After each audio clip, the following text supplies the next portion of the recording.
Hello everyone, welcome back to our channel future study. तो guys, इस video में जो बीए प्रोग्राम सेमेस्टर 5 के स्टूडेंट है, जो आपके हिंदी सब्जेक्ट है, इसके क्वेश्चन भी आंसर कराने जा रहे हैं। और ये ड्यू वैसे और रेगुलर एनसीईआरटी सभी स्टूडेंट के लिए इंपॉर्टेंट होने जा रही है। अभी तक आपने टेलीग्राम व्हाट्सएप ग्रुप ज्वाइन नहीं किया तो कर सकते हैं, लिंक आपको डिस्क्रिप्शन बॉक्स में मिल जाएगा। तो देखिए गाइस, जो कि ये पीडीएफ है, इसमें टोटल 12 इंपॉर्टेंट क्वेश्चन है। अगर किसी भी स्टूडेंट को इस पीडीएफ को परचेज करना है, व्हाट्सएप पे मैसेज कर सकते हैं। यही क्वेश्चन आपके पेपर में देखने को मिलेंगे। 12 क्वेश्चन है, ठीक है। पूरे सिलेबस के अकॉर्डिंग क्वेश्चन को तैयार किया गया। 4 यूनिट है आपकी, जो सिलेबस के अकॉर्डिंग आ रही है। तो देखिए, जो क्वेश्चन नंबर आपका फर्स्ट है, वो क्वेश्चन हम आपको कराने जा रहे हैं। इससे पहले क्लासेस फर्स्ट में हमने आपको टोटल 12 क्वेश्चन बता चुके हैं कि क्वेश्चन क्या है, आंसर पीडीएफ में किस टाइप से लिखें, तो देख सकते हैं। ये क्लासेस जो हमारी सेकंड होने जा रही है, ठीक है। तो क्लासेस स्टार्ट करते हैं। भाषा पर विचार करते हुए इनकी विशेषता का वर्णन कीजिए। भाषा की प्रमुख विशेषता को सविस्तार वर्णन कीजिए। सबसे पहले आपको इसमें क्या बताना है कि जो भाषा है वो क्या है और प्लस इसकी जो विशेषता क्या है। तो ये क्वेश्चन है, आपको क्वेश्चन समझ में आ गया। चलिए आंसर देखते हैं। आंसर में सबसे पहले आपको परिचय लिखना होता है, तो परिचय में आप क्या लिख सकते हैं। मनुष्य एक सामाजिक प्रणाली है। समाज में रहते हुए उसे निरंतर विचारों का आदान प्रदान करने की आवश्यकता पड़ती है। इसके लिए वह भाषा का सहारा लेता है। भाषा एक ऐसा माध्यम है जिसके द्वारा एक व्यक्ति अपने विचार, भावना, इच्छाओं को दूसरे तक पहुंचाते हैं। तो ये सभी स्टूडेंट को समझ में आ चुका होगा कि भाषा क्या है। जो भाषा है, जो जैसे कि आप समझिए, जो आप मनुष्य हैं, आप समाज में रहते हैं, एक सामाजिक प्रणाली के तौर पर है ना। और अपने विचारों को, अपने जो भावनाओं को, अपनी इच्छाओं को आपको दूसरे व्यक्ति तक पहुंचाने की इच्छा हो रही है, तो कैसे पहुंचाएंगे? आप बोल के पहुंचा सकते हैं ना, भाषा के द्वारा कर सकते हैं। तो ये के माध्यम होता है भाषा, ठीक है। कि अपनी चीजों को, अपनी भावनाओं को आदान प्रदान, मतलब एक व्यक्ति से दूसरे व्यक्ति में किया जा सकता है। जब मनुष्य अपनी वाणी से ऐसी ध्वनियों का उच्चारण करता है जो अर्थपूर्ण होती है और जिन पर चर्चा की जा सकती है, उन्हीं ध्वनियों को भाषा कहा जाता है। अगर मनुष्य, मतलब कि जैसे कि आप अपने मुंह से कुछ भी ध्वनि निकाल रहे, मतलब कुछ भी बोल रहे, जिसका अर्थ होता है, उसको आप चर्चा उसके ऊपर कर सकते हो, उसके विषय के जानकारी कर सकते हैं। तो वो ध्वनिया क्या होती है? भाषा कहलाती है। मतलब कि आपकी लैंग्वेज है, ठीक है। तो यही था जो पॉइंट, आपको समझ में आ चुका होगा कि भाषा किसे कहते हैं। कि मनुष्य एक सामाजिक प्रणाली, समाज में रहते हुए अपने विचारों को, अपनी भावनाओं को, अपनी इच्छाओं को एक व्यक्ति से दूसरे व्यक्ति तक पहुंचाने की क्षमता जिसमें होती है, वही मनुष्य होता है। और उसी को आप ध्वनियों का जो उच्चारण करते हैं, उसको भाषा कहा जाता है। ये आप लिख सकते हैं पेपर में। अब देखिए, जो भाषा शब्द का अर्थ क्या होता है। भाषा शब्द की उत्पत्ति संस्कृत के भाषा धातु से हुई है, जिसका अर्थ है बोलना या कहना। तो मतलब क्या होती है कि जो संस्कृत से इसका उत्पन्न हुआ है, इसे बोलना कहना आप एक ही बात है, तो आप समझ सकते हैं। इस प्रकार भाषा का अभिप्राय अभिव्यक्ति का साधन, मतलब कि जो व्यक्ति है वो अपने एक साधन के रूप में इसे देखता है। वो कुछ भी अपनी अभिव्यक्ति, मतलब बोलने की इच्छा, वो अपना कर सकता है इसके द्वारा। अब देखिए, विभिन्न राइटर है, उसको अकॉर्डिंग भाषा की परिभाषा क्या है। तो डॉक्टर कैलाश नाथ पांडे के अनुसार वस्तु किसी जाति अथवा व्यक्ति द्वारा विचारों की अभिव्यक्ति के लिए उपयुक्त साधनों को भाषा कहते हैं। मतलब कि देखिए, कोई भी जाति हो, कोई भी व्यक्ति हो, अपने विचारों को जो आप दूसरे व्यक्ति तक पहुंचाने के रूप में, साधन के रूप में आप इस्तेमाल किया जाएगा अभिव्यक्ति को, उसी को भाषा कहा जाता है। अब डॉक्टर भोलानाथ तिवारी के अनुसार भाषा वह साधन है जिसके माध्यम से हम सोचते हैं तथा अपने विचारों को व्यक्त करते हैं। मतलब आप अपने माइंड में जो भी चीजें सोच के विचारों को अपने व्यक्त करते हैं दूसरे व्यक्ति के सामने, उसी को हम भाषा कहते हैं, ठीक है। तो ये पॉइंट आपको आ चुका होगा। ये जो टॉपिक है, इसी के अकॉर्डिंग है आपका जो स्टडी मटेरियल है। तो ये क्वेश्चन आपके पेपर में देखने को जरूर मिलेगा, ठीक है।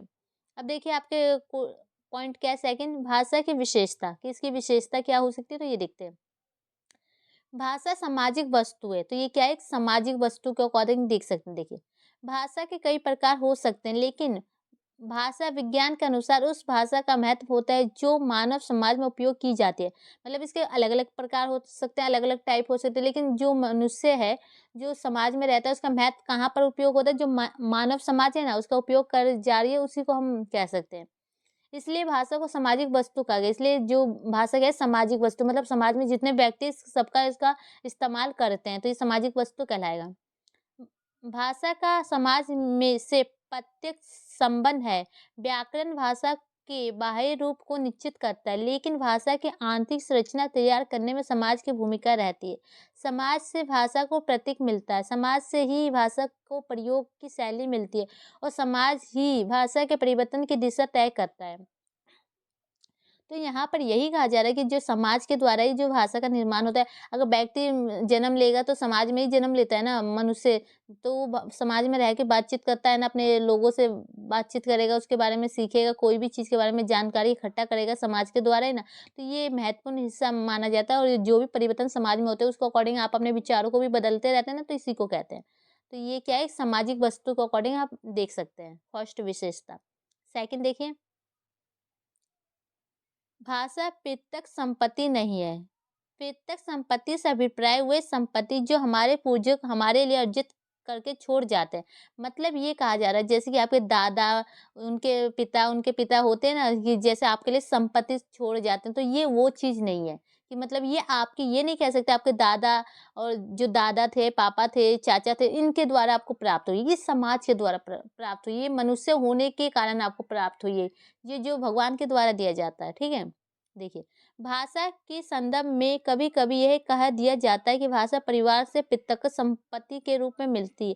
दुनिया के अधिकांश भाषा चिंतन इस दावे को खारिज कर चुके हैं। इसके पीछे ये तर्क दिया गया है कि अगर भाषा पितृक संपत्ति होती तो पैदा होने के बाद चाहे बच्चा किसी भी समाज में पले-बढ़े, लेकिन उसे भाषा को वही सीखनी चाहिए जो उसके जन्मदाता परिवार की भाषा है। ऐसा वास्तव में नहीं होता है। एक शिशु उसी परिवार या समाज की भाषा सीखता है जिसमें उसे बोलना सीखा है, चाहे उसका जन्मदाता कोई भी क्यों ना हो। तो यहाँ पर आपको एक चीज़ समझ में आए, देखो, कोई भी मनुष्य है, आपने जन्म ले लिया अपने माता-पिता के घर में, आपके माता-पिता जो आप चीज़ें बोल रहे हो वही आप बोलेंगे ना, वही सीखेंगे ना। बेशक आपके मान लीजिए आपकी माता ने आपको जन्म दिया और उन्होंने आपको कहीं अनाथ आश्रम में या कहीं भी छोड़ दिया, आपको कोई दूसरा व्यक्ति पाल रहा है, तो वो बंगाली बोलता है तो आप क्या सीखेंगे? बंगाली। अगर आपके माता-पिता वो हिंदू है, उन्होंने हिंदी बोलना सीखा है और ये बंगाली बोला जा रहा है, तो यहाँ पर आप जन्म आपके जो किसी ने भी दिया, लेकिन आप क्या बोलना चाहेंगे? आप बंगाली सीखेंगे। तो ये जो आपको पाला जाता है उन्हीं व्यक्ति के द्वारा होता है, ये कोई आपके जो खानदान के अकॉर्डिंग नहीं मिलता है।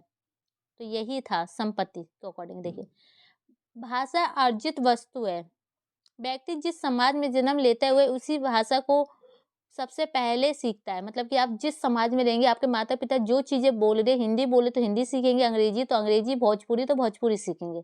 बाद में व्यक्ति कितनी भी भाषाएँ सीखे, यह उसकी क्षमता पर निर्भर करता है। अब जैसे कि आपके एक मान लीजिए आपने अंग्रेजी बोलने वाले परिवार में आपने जन्म ले लिया, बाद में आप चाहे तो भोजपुरी भी सीख सकते हैं, बंगाली भी सीख सकते हैं, हिंदी भी सीख सकते हैं। वो आपके अकॉर्डिंग, आपकी जो क्षमता होती है उसके अकॉर्डिंग आपको देखा जाएगा कि आप क्या-क्या भाषाएँ सीख सकते हैं।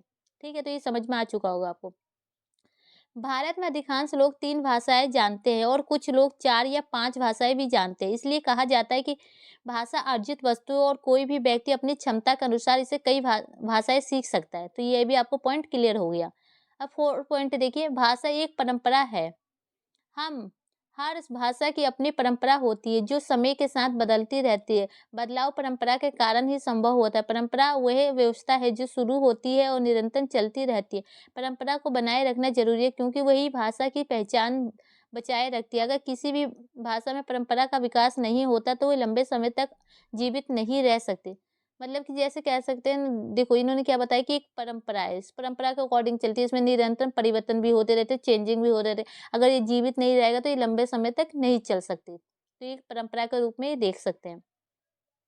भाषा परिवर्तनशील है, मतलब इसमें परिवर्तन मतलब समय-समय पर चेंजिंग होती रहती है। भाषा का स्वभाव परिवर्तनशील है जो समय और स्थान के साथ बदलती रहती है। जैसे भाषा नील और कोस-कोस पर पानी बदले, 4 कोस पर वाणी इस बदलाव को दर्शाती है। आज के समय में जो हिंदी हम बोलने, पढ़ने या लिखने का प्रयोग करते हैं, आज से 50 साल पहले की हिंदी से अलग थी। उसे 50 वर्ष और पीछे जाए तो भाषा की अलग ही संरचना देखने को मिलेगी। इससे पता चलता है कि भाषा परिवर्तनशील और समय के साथ बदलती रहती है। मतलब यहाँ बताया जा रहा है जैसे कि अभी ये आधुनिक काल है और प्राचीन काल में जाए तो वहाँ पर हिंदी को अलग ही रूप था, मध्यकाल में अलग ही रूप था, अभी के टाइम में अलग ही रूप है, तो ये परिवर्तनशील है। समय के साथ इसमें चेंजिंग, इसमें बदलाव आते रहते हैं। मतलब कि अभी कोई व्यक्ति जैसे कि आज कुछ बोल रहा है, उसी का 50 साल बाद जाएँगे तो उसकी मीनिंग कुछ और होगी, वो कुछ और तरीके से उसको प्रस्तुत करेगा लोगों के सामने। तो यही बताया जा रहा है। 6 पॉइंट देखिए, भाषा भाव संप्रेषण का साधन है। भाषा भावों और सूचनाओं के आदान-प्रदान का माध्यम है, जिसे संप्रेषण कहते हैं। मतलब कि जैसे कि आप अपने विचारों को आदान-प्रदान कर सकते हैं, वही है संप्रेषण का द्वारा। मतलब कि अपने विचारों को दूसरे व्यक्ति तक पहुँचाया जाता है, आदान-प्रदान किया जा सकता है, ठीक है? ये बातचीत का मौखिक या लिखित और आवाज़िक का संकेत, प्रतीक, हाव-भाव के माध्यम से होता है। मतलब कि जैसे मौखिक हो गया, मतलब मुँह से बोल के आपने कुछ बोला, उसको प्रस्तुत किया। लिखित हो गया, जैसे आपने लिख के बोला। और यहाँ पर संकेत इशारों में बोला, जैसे एरो लगा दिए, यहाँ पर कुछ बनाए। प्रतीक हो गया, हाव-भाव, हाथ और पैर हिला के इस टाइप से ही कहा जा रहा है, इसका माध्यम है, ठीक है? संप्रेषण विचारों, ज्ञान और अनुभवों के विनिमय में मदद करता है और सामाजिक और व्यक्तिगत लक्ष्यों को पूरा करने में सहायक होता है। ये निर्णय लेने, समस्या समाधान और संगठनों के कार्यों को बेहतर बनाए रखने में उपयोगित है। इसके माध्यम से सूचना एक व्यक्ति से दूसरे व्यक्ति तक किसी किसी माध्यम जैसे माइक्रोफोन, ईमेल, डिजिटल उपकरण की सहायता से पहुंचाई जा सकती है। तो यहाँ पर एक चीज और बताया गया है कि जो ये संप्रेषण के द्वारा आप क्या कर सकते हैं, अपने जो मतलब इंटरनेट के द्वारा आपको होता है, ईमेल के द्वारा, डिजिटल मोबाइल हो गया, उपकरण हो गए, इनकी सहायता से भी अपनी भाषा का सहारा ले सकते हैं। इनकी जो समस्या होता है, इनका समाधान कर सकते हैं। एक जगह से दूसरी जगह चीज़ों को पहुँचाया जा सकता है इंटरनेट के द्वारा भी, ठीक है? तो अब आपका नेक्स्ट पॉइंट है निष्कर्ष। देखिए क्या है, भाषा मानव अभिव्यक्ति का मूल साधन है, जो विचार, भावना और ज्ञान के आदान-प्रदान को संभव बनाती है। ये अर्जित, परिवर्तनशील और सामाजिक संरचना का हिस्सा है, जो व्यक्ति की क्षमता और समाज की आवश्यकताओं के अनुरूप विकसित होती है। भाषा सिर्फ वाणी ही नहीं, बल्कि संस्कृति और परंपरा का वाहक भी है, जो सामाजिक पहचान बनाए रखती है। इसके माध्यम से मानव समाज में संरचना, निर्णय और विकास की प्रक्रिया सहज रूप से उत्पन्न संपन्न होती है। तो देखो यहाँ पर यही बताया गया है कि जैसे कि अभी हमने ऊपर पढ़ा है कि जो क्या ये एक अभिव्यक्ति का साधन के रूप में दिया जाता है, जो विचारों को, भावनाओं को, अपने ज्ञान को एक व्यक्ति से दूसरे व्यक्ति में पहुँचाना आसान हो जाता है, आदान-प्रदान किया जा सकता है, और ये सामाजिक संरचना का एक हिस्सा भी है, इसमें परिवर्तनशील भी होती है, परिवर्तन समय के साथ हो सकते हैं, और इसके द्वारा ही अपना विकास भी आप कर सकते हैं, अपनी पहचान अलग बना सकते हैं, और ये समाज में आप अपना निर्माण कर सकते हैं, ठीक है? और तो यही पॉइंट था जो कि यहाँ पर फाइनली कंप्लीट हो चुका है। ये क्वेश्चन इंपॉर्टेंट है, आपके पेपर में क्वेश्चन आ सकता है, तो ये वीडियो को 1 से 2 बार अच्छे से देखिएगा और समझिएगा। अब इसके बाद नेक्स्ट क्वेश्चन है, क्वेश्चन नंबर 2। देखिए गाइस, आपका पेपर आने वाला टाइम बहुत कम है, तो सबसे अच्छा होगा कि इस पीडीएफ के अकॉर्डिंग आप स्टडी करेंगे, तो पीडीएफ को पढ़ के समझ सकते हैं। इसमें बहुत ही अच्छे पॉइंट टू पॉइंट आंसर है, जो कि आपने फर्स्ट क्वेश्चन आपको अच्छे से समझ भी आ चुका होगा। जहाँ तक है कि ये क्वेश्चन आया आपके पेपर में, आप पूरा लिख के ज़रूर आएँगे। तो इसी टाइप से बाकी क्वेश्चन भी, जिसे भी पीडीएफ चाहिए व्हाट्सएप पे मैसेज कर सकते हैं। Thank you.